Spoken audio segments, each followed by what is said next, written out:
It would last me 2 days, so about 10 a day. I'd notice if I went over 10, my lungs would really hurt. And it was starting to affect the things that I really enjoyed doing, so some of the pleasures in life, you know, sort of being outdoors, hiking, walking, that kind of thing. I used to really sort of feel it in my lungs.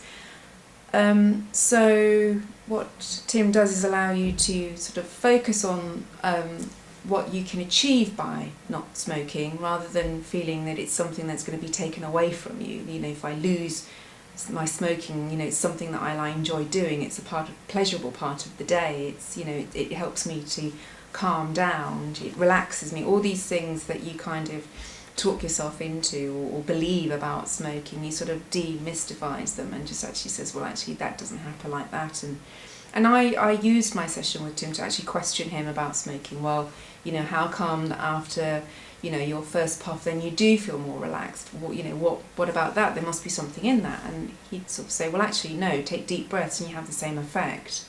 So it was an interesting way of sort of debunking all those myths that you have about smoking and about why you smoke, and he challenged them and in a way sort of looked at the issues around smoking. So why do you as a person smoke? What is in it for you? Tim equips you with the knowledge that actually you don't need cigarettes, whereas before you just think that you need them. And so when you're trying to give up, you have nothing to combat the voice in your head that's saying you want a cigarette. Whereas after hypnotherapy, you understand that voice, you accept it, but you don't listen to it. It's a new lease of life, really. Financially, it's great. You save lots of money by not having to spend on cigarettes.